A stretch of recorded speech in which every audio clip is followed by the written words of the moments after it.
Aravalli મોડાસાના doctor Kampa ગામના ખેડૂતોનો ઉગ્ર વિરોધ 400 વીઘામાં રહેલા સોલર વીજ પ્લાન્ટનો વિરોધ એગ્રીમેન્ટ ન કરેલા ખેડૂતોની જમીન પણ કબજે લેવાતા ભારે વિરોધ ખાનગી કંપનીએ સોલર પ્લાન્ટ લગાવ્યા બાદ ગામ લોકોને મુશ્કેલીમાં મુકાયા હતા ત્યારે 100 જેટલા ગ્રામજનોએ ખાનગી કંપનીના સોલર પ્લાન્ટ આગળ વિરોધ કર્યો હતો બેનરો સાથે કંપની આગળ ન્યાયની માંગણી સાથે ખેડૂતો દ્વારા ભારે સૂત્રોચ્ચારો કરવામાં આવ્યા હતા કરારમાં સામેલ નથી એવા ખેડૂતો મુશ્કેલીમાં મુકાયા હતા 70 વીઘાથી વધુ ખેતરની જમીન સ્મશાન જવાનો રસ્તો હાલ બંધ કરવામાં આવ્યો છે ખેતરમાં જવાના રસ્તા ટાવર તેમજ તારની આડશથી રસ્તો બંધ કરી દેવાતા ગ્રામજનો મુશ્કેલીમાં મુકાયા હતા ત્યારે આ નહેરુ કંપા અને મુલોજ કંપાની અંદર જે solar plant Mahindra and Mahindra કંપનીનો જે આવેલો છે એમાં ખેડૂતોને ક્યાંક મંજૂરી વગર ખેડૂતોને અન્યાય થઈ રહ્યો છે। ખેડૂતોના જે રસ્તાઓ છે, ખેડૂતોના રહેણાંક મકાનો છે એ પણ બધા ધ્વસ્ત થાય એવું પણ પરિસ્થિતિનું નિર્માણ થયેલું છે।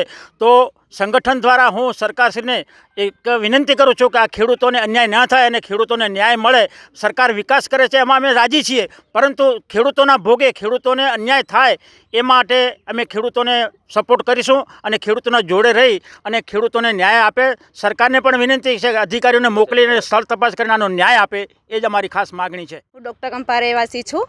અમારા અત્યારે રહેવા માટેના જે ઘર, જે સ્થળ છે બધા એ બધા ઉપર કબજો કરી લીધો છે। જવાના રસ્તા માટે, ઘાસચારા માટે અમને રસ્તા ઉપર જવાની પણ તકલીફ પડી રહી છે અને અમને તો બહુ સમસ્યા છે। એટલે સરકારશ્રીને વિનંતી છે કે અમને થોડીક મદદ કરે, અમને ન્યાય અપાવે એવું અમારા બધા ખેડૂતોની ઈચ્છા છે ને માગણી છે, ખૂબ ખૂબ માગણી છે। અમારા ત્યાં સોલાર મહિન્દ્રા સસ્ટેન કંપની આવેલી છે, તે વિધાઉટ રીસર્વે કર્યા વગર અત્યારે કામ કરી રહી છે। જે અત્યારે સ્થળ ઉપર અમે ગાંધીગીરી કરી રહ્યા છીએ, પણ અત્યારે જે મહિન્દ્રા સસ્ટેન કંપનીનું જે કામ ચાલી રહ્યું છે એ ફૂલ સ્વિંગમાં ચાલુ છે, વિધાઉટ એને ઓર્ડર વગર ચાલી રહ્યું છે।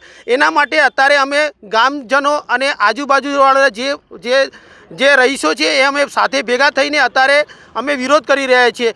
તો અમે આવેદન પણ કલેક્ટર સાહેબને આપેલું છે, મામલતદારને પણ અમે આના માટે અરજી બી કરેલી છે, પણ કોઈ બી એની પર આ લોકો અરજીનો કોઈ રિપ્લાય બી આપતા નથી। એટલા માટે અમે સ્થળ પર પણ એ લોકોને અમને કીધું તમે નિરીક્ષણ કરવા આવી શકો છો, પણ એ લોકો હજી બી નિરીક્ષણ કરવા આવ્યા નથી। તે માટે જલ્દીથી જલ્દી અમને નિવારણ મળે તે માટે અમે ખેડૂતો આંદોલન કરીએ છીએ।